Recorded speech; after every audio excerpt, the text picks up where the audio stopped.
Welcome to student, welcome to G botany centre. I am Vikas Kumar.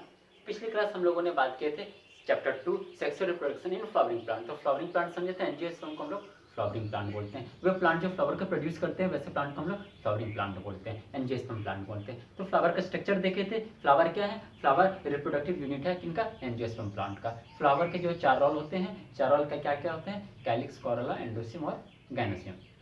तो हम लोगों ने कैलिक्स के बारे में समझे थे। कैलिक्स जो है जनरली ग्रीन कलर के होते हैं, लीफ लाइक स्ट्रक्चर होते हैं। कोरोला जो है वो कलरफुल स्ट्रक्चर होते हैं। उसके बाद हम एंडोशियम देखे थे। एंडोशियम जो है वो मेल ऑर्गन होते हैं, मेल रिप्रोडक्टिव ऑर्गन होते हैं। एंडोशियम का स्ट्रक्चर देखे थे कि एंडोशियम के यूनिट को हम लोग क्या बोलते हैं? स्टेमेन बोलते हैं। स्टेमेन का जब स्ट्रक्चर देखे थे तो उसमें 3 पार्ट्स में डिवाइड किए थे। कौन कौन सा?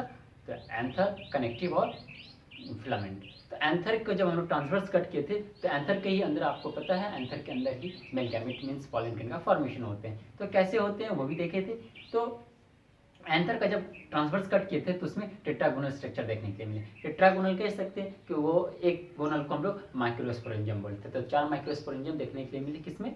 एक एंथर का स्ट्रक्चर में। तो 4 माइक्रोस्पोरेंजियम का स्ट्रक्चर देखे थे। तो एक माइक्रोस्पोरेंजियम का स्ट्रक्चर समझे थे तो चारों समझ में आ गए। तो एक का क्या देखें कि वो 4 वॉल से सराउंडेड होते हैं। कौन कौन सा? एपिडर्मिस, एंडोथेलियम, मिड लेयर और टैपिटम। उसमें से बताए थे कि माइक्रोस्पोरेंजियम के जो सेंटर में होते हैं वो क्या प्रेजेंट होते हैं? स्पोरोजिनस सेल प्रेजेंट होते हैं। तो स्पोरोजिनस सेल जो है उनको एपिडर्मिस, एंडोथेलियम, मिड लेयर ये तीनों क्या प्रोटेक्शन प्रोवाइड करते हैं, और टैपिटम जो होते हैं उनको फूड प्रोवाइड करते हैं। किसको? स्पोरोजिनस सेल को। टैपिटम जो होते हैं वो मल्टीन्यूक्लिएट सेल होते हैं। ये ऑब्जेक्टिव में पूछे भी जाते हैं। इसके बाद हमने बताया था कि स्पोरोजिनस सेल से कैसे मेल गैमेट का फॉर्मेशन होते हैं, पॉलन ग्रेन का फॉर्मेशन होते हैं। तो ये स्पोरोजिनस सेल से म्यूसिस करके वो डिवाइड करते हैं। म्यूसिस के थ्रू डिवाइड करके वो माइक्रोस्पोर का फॉर्मेशन करते हैं, 4 माइक्रोस्पोर का फॉर्मेशन करते हैं। इस प्रोसेस को हम लोग बोलते हैं माइक्रोस्पोरोजेनेसिस। माइक्रोस्पोरोजेनेसिस अब जो है वो स्पोर बने थे, माइक्रोस्पोर बने थे। वो माइक्रोस्पोर जो है पॉलन ग्रेन में माइटोसिस के थ्रू फॉर्म करते हैं, ये प्रोड्यूस करते हैं। इस प्रोसेस को हम लोग माइक्रोगैमेटोजेनेसिस बोल लेते हैं। तो ये दोनों हम लोग समझ पाए थे कि माइक्रोस्पोरोजेनेसिस और माइक्रोगैमेटोजेनेसिस क्या है, समझ पाए थे। माइक्रोस्पोरेंजियम क्या है वो भी समझ पाए थे। आज हम लोग बात करेंगे जब पॉलन ग्रेन का फॉर्मेशन हो गए तो पॉलन ग्रेन का आज बात करेंगे। पॉलन ग्रेन होते कैसे हैं, वो किसका स्ट्रक्चर क्या होते हैं। तो चलिए उसी पर बात करते हैं। पॉलन ग्रेन को ही हम लोग मेल गैमेटोफाइट बोलते हैं। तो चलिए पॉलन ग्रेन कैसे होते हैं। Pollen grain are generally spherical measuring about 25 to 30 micrometre in diameter. ये जो पॉलन ग्रेन जो होते हैं वो स्पेरिकल शेप्ड के होते हैं और उसके जो डायमीटर होते हैं वो कितना होते हैं? 25 to 30 माइक्रोमीटर। इनका जो डायमीटर होता है, मान लीजिए डायमीटर हो गया, ये कितना हो गया? 25 to 30 micrometre. Next point, it has prominent 2 layered wall. ये जो पॉलन ग्रेन होते हैं ये 2 वॉल से सराउंडेड होते हैं, 1 वॉल और ये सेकंड वॉल। 2 वॉल से सराउंडेड होते हैं। कौन? तो पॉलन ग्रेन। समझ पा रहे हैं? The hard outer layer called is exine is made up of sporopollenin. ये जो बाहर वाले जो हैं ये हार्ड लेयर होते हैं और इस लेयर को हम लोग क्या बोलते हैं? एक्साइन बोलते हैं। क्या बोलते हैं? एक्साइन। और ये किससे बने होते हैं? स्पोरोपोलिन नामक एक मटेरियल्स के बने होते हैं, केमिकल का बने होते हैं। स्पोरोपोलिन एक ऐसा केमिकल है जिस पर कोई भी केमिकल, कोई भी एंजाइम, कोई भी टेम्परेचर, कितना भी टेम्परेचर उस पर कोई इफेक्ट नहीं डालता, वो डिस्ट्रॉय नहीं होते हैं। वो काफी स्ट्रॉन्ग केमिकल होते हैं।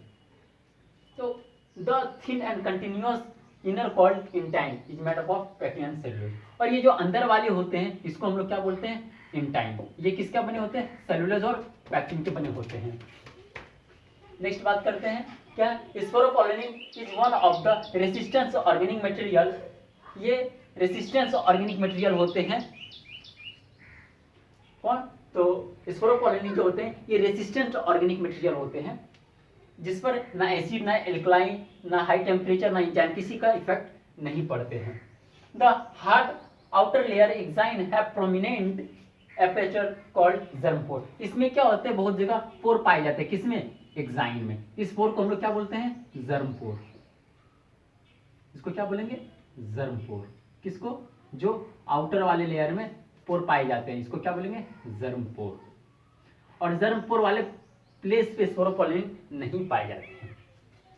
The hard outer layer is examined have prominent. The pollen grain are well preserved as fossil because of the presence of sporopolin. जो है प्लांट कैसे पता चलते हैं कि सॉइल में कोयला पाए जाएंगे? तो कोयला का जो स्टडी करते हैं तो कैसे? सॉइल का स्टडी करते हैं, उसमें पता करते हैं कि क्या स्पोरोपोलिन पाए जा रहे हैं तो जितना अमाउंट में स्पोरोपोलिन पाए जाएंगे उससे ये पता चलेंगे कि कोयला उसमें कितना पाया जा सकता है। इस तरह का ये फोसाइल का भी काम करते हैं। कौन? स्पोरोपोलिन। समझ पा रहे हैं ये क्या है स्पोरोपोलिन? अभी पूरी तरह से स्ट्रक्चर इनका नहीं डिफाइन हो पाया है, पहले इतना नोट कीजिए, फिर इसके बाद आगे बात करते हैं। क्या है पॉलन ग्रेन के बारे में हमने समझे। ये 2 लेयर से सराउंडेड होते हैं। आउटर लेयर को एक्साइन बोलते हैं, इनर वाले को इंटाइन बोलते हैं। एक्साइन जो स्पोरोपोलिन नामक केमिकल से बने होते हैं, जिस पर कोई भी टेम्परेचर, कोई भी एल्कलाइन, कोई भी एसिड या कितना भी टेम्परेचर कोई इफेक्ट नहीं डालते हैं। इनर वाले जो होते हैं उसको हम लोग बोलते हैं इंटाइन, जो सेलुलोज और पैक्टिन के बने होते हैं। और बात की कि एक्साइन जो होते हैं इसमें बहुत सारे पोर पाए जाते हैं, उस पोर को हम लोग क्या बोलते हैं? जर्म पोर। जर्म पोर वाले पोजीशन पे क्या नहीं पाए जाते हैं? स्पोरोपोलिन नहीं पाए जाते। चलिए इतना नोट कीजिए, फिर इसके आगे बात करते हैं। अभी हम लोगों ने बात कर रहे थे कि पॉलन ग्रेन का स्ट्रक्चर। पॉलन ग्रेन जो है वो 2 वॉल से सराउंडेड होते हैं, 2 लेयर से सराउंडेड होते हैं। आउटर वाले को एक्साइन और इनर वाले को इंटाइन बोलते हैं। एक्साइन जो होते हैं वो स्पोरोपोलिन से बने होते हैं और इंटाइन जो होते हैं वो सेलुलोज और पैक्टिन के बने होते हैं। आपको पता है स्पोरोपोलिन जो है वो सबसे हार्ड मटेरियल्स होते हैं, केमिकल होते हैं, जिस पर ना ही किसी एंजाइम का, ना ही किसी एसिड का, ना ही किसी एल्कलाइन का, ना ही टेम्परेचर का इफेक्ट पड़ता है, और वो फोसाइल के लिए भी रिस्पॉन्सिबल होते हैं। तो प्लांट में फोसाइल के रिस्पॉन्सिबल कौन से होते हैं? कह सकते हैं कि पॉलन ग्रेन का आउटर लेयर, जिसको हम लोग क्या बोलते हैं? एक्साइन, जिसमें स्पोरोपोलिन पाए जाते हैं।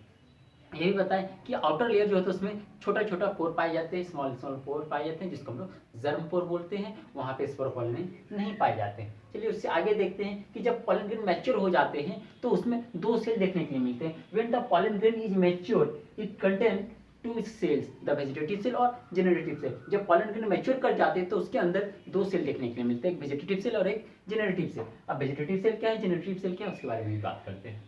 द वेजिटेटिव सेल, उसका दूसरा नाम है tube cell, is bigger, has abundant food reserve and a large irregular shape nucleus. तो वेजिटेटिव सेल क्या होते हैं? वो पॉलन ग्रेन का सबसे बड़ा सेल होते हैं और उसके अंदर न्यूक्लियस भी बड़ा होते हैं और वो फूड को रिजर्व करके रखते हैं, जिससे वो जेनेटिव सेल को फूड प्रोवाइड करते हैं ताकि जेनेटिव सेल डिवाइड कर सके, ग्रोथ कर सके। तो वेजिटेटिव सेल का काम है क्या है? फूड प्रोवाइड करना। किसको? तो जेनेटिव सेल को।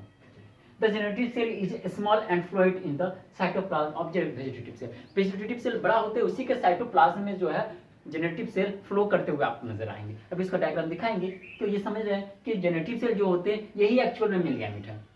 ये वेजिटेटिव सेल है, ये मेल गैमेट नहीं है, ये मेल गैमेट को फूड प्रोवाइड करते हैं। कौन? Vegetative cell. मेल गैमेट कौन है? जेनेटिव सेल है। तो जेनेटिव सेल काफी छोटा होते हैं और ये क्या करते हैं? ये वेजिटेटिव सेल के साइटोप्लाज्म में फ्लोएड करते हुए नजर आते हैं। In 60% edges from pollen grain represent 2 cell stage and remaining 40% edges from pollen grain 3 cell stage represent.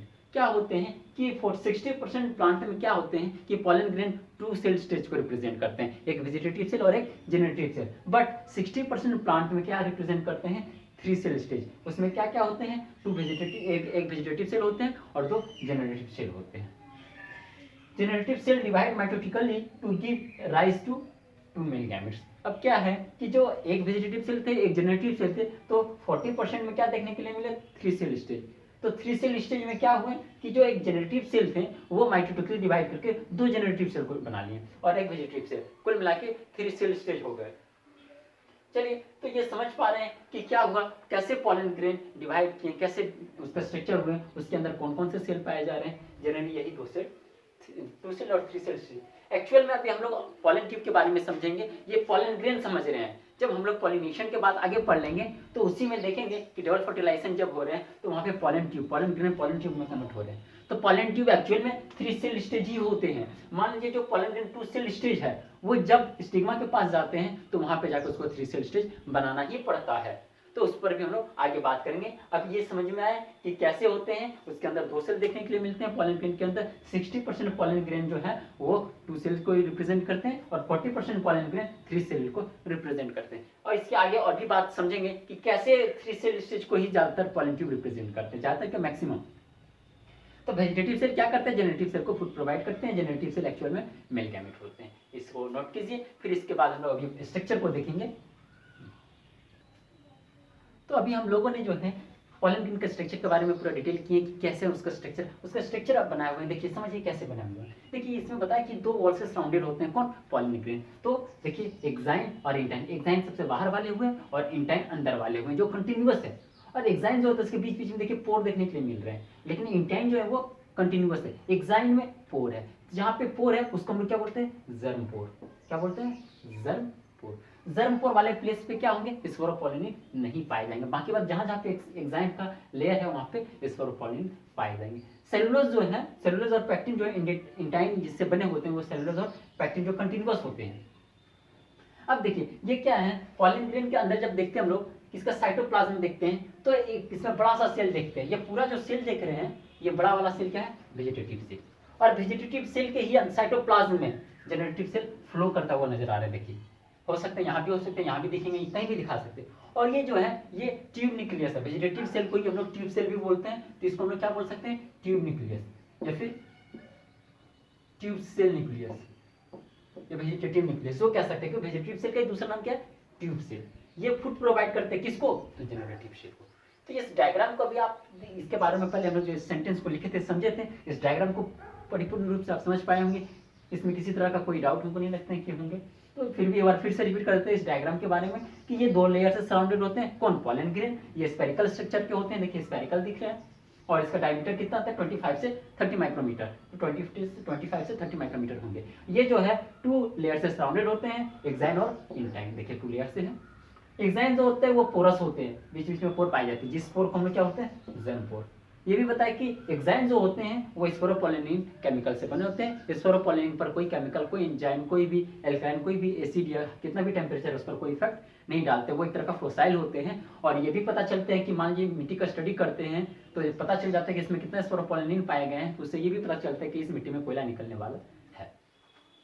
तो हम लोग समझ पाए। अब ये जब पॉलन ग्रेन मैच्योर हो जाते हैं तो उसके अंदर दो सेल देखने के लिए मिलते हैं, वेजिटेटिव सेल और जेनरेटिव सेल। वेजिटेटिव सेल पूरा बड़ा होते हैं और उसी के साइटोप्लाज्म में जेनरेटिव सेल फ्लो करता हुआ नजर आते हैं। वेजिटेटिव सेल का ये न्यूक्लियस है, जिसको हम ट्यूब न्यूक्लियस भी बोल सकते हैं या फिर वेजिटेटिव न्यूक्लियस भी बोल सकते हैं। वेजिटेटिव सेल का दूसरा नाम है ट्यूब सेल।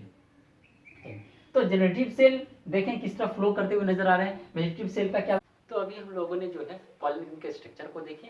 अब ये देखना है कि पॉलन ग्रेन से हम लोग को क्या प्रॉब्लम क्रिएट हो सकती है, क्या डिजीज क्रिएट हो सकते हैं और उससे क्या प्रॉफिट हो सकते हैं। तो अभी पहले हम लोग पॉलन एलर्जी को समझेंगे कि पॉलन एलर्जी क्या है। तो pollen grain of anemophily, anemophily एक प्लांट को बोलते हैं, वो प्लांट जो हवा के थ्रू पॉलिनेशन करते हैं, एयर के थ्रू पॉलिनेशन करते हैं, वैसे प्लांट को हम लोग एनिमोफिली बोलते हैं। अभी पॉलिनेशन में हम लोग देखेंगे एनिमोफिली, हाइड्रोफिली, एंटीमोफिली, मेलाकोफिली, ये सब क्या होते हैं ये समझेंगे जब पॉलिनेशन के बारे में बात करेंगे। तो अभी फिलहाल ये समझिए वो प्लांट जो एयर के थ्रू पॉलन ग्रेन को ट्रांसफर करते हैं, वैसे प्लांट को हम लोग बोलते हैं एनिमोफिली प्लांट। तो pollen grain of anemophily plant produce serve allergy and chronic respiratory disorder।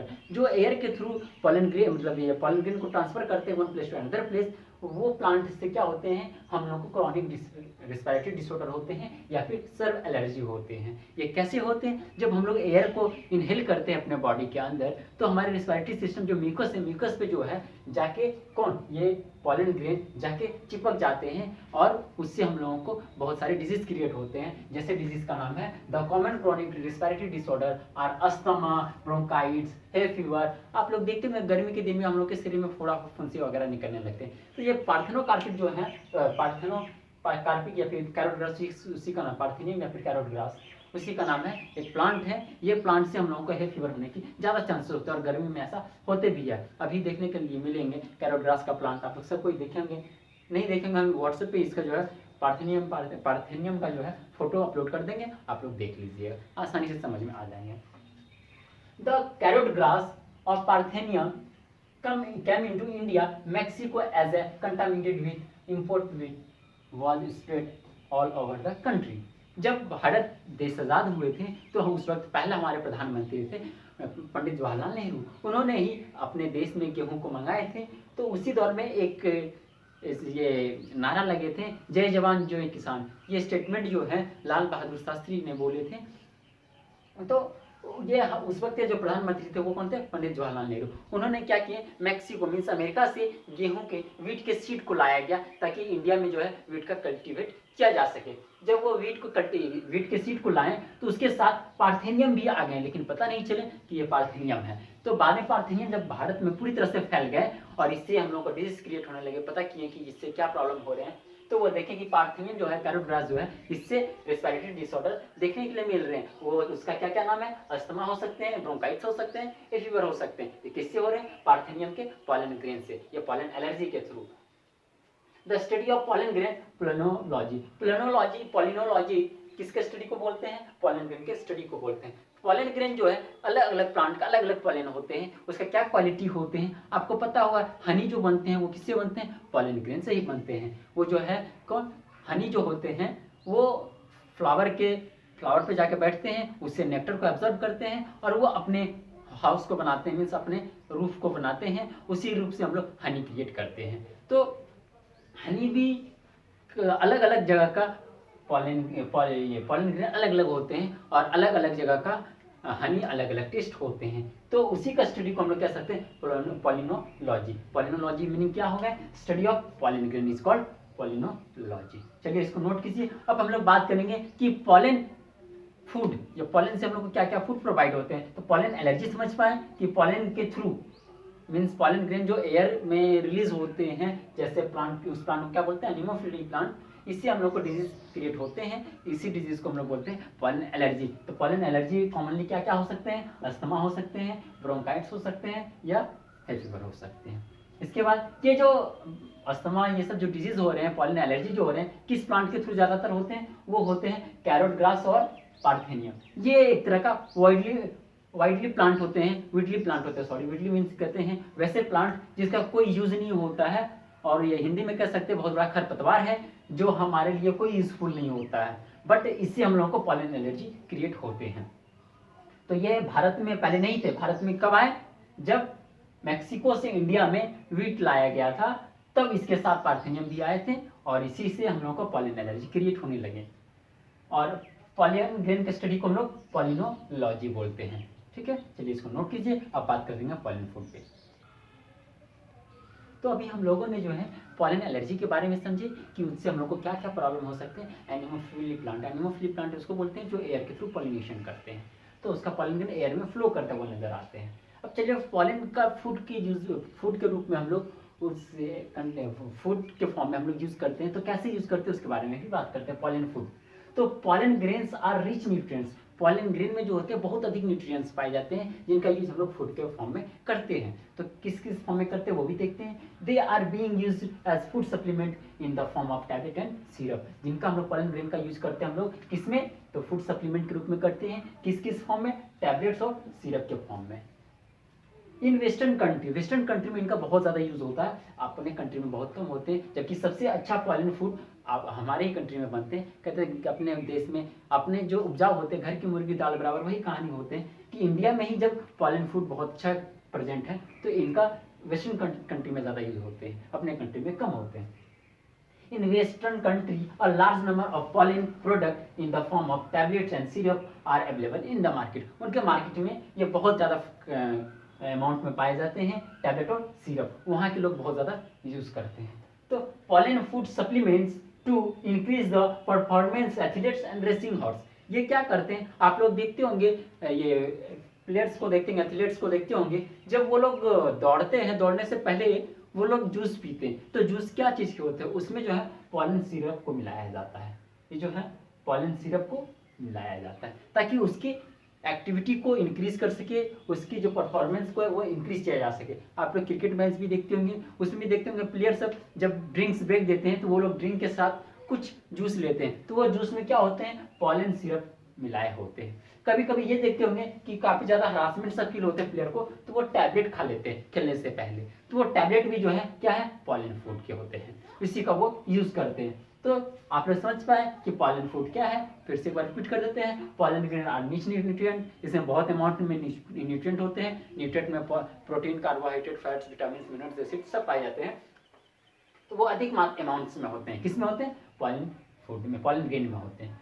They are being used food supplement in the form of tablets and syrup. इनका यूज जो है किस में किए जाते हैं? टैबलेट्स और सिरप में किए जाते हैं। वेस्टर्न कंट्री में जो इनका बहुत ज़्यादा यूज होते हैं, और इसका यूज जो होते हैं किस किस के लिए किए जाते हैं? ज़्यादातर एथलीट्स और रेसिंग हॉर्स के लिए किए जाते हैं।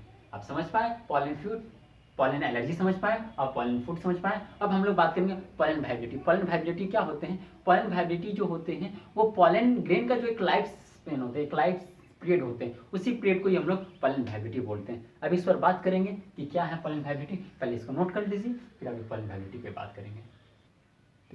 तो अभी हम लोगों ने जो है वो क्या देखी, पॉलन फूड के बारे में और पॉलन वाइबिलिटी के बारे में बात करेंगे कि पॉलन वाइबिलिटी क्या है। पॉलन वाइबिलिटी का मीनिंग कह सकते हैं कि प्लांट के थ्रू जो भी कोई भी प्लांट हो, जब वो पॉलन ग्रेन को प्रोड्यूस करते हैं तो वो कितने समय तक जो है फर्टाइल कर सकते हैं या कितने टाइम तक वो फंक्शनल हो सकते हैं, उसी टाइम पीरियड को हम लोग बोलते हैं पॉलन वाइबिलिटी।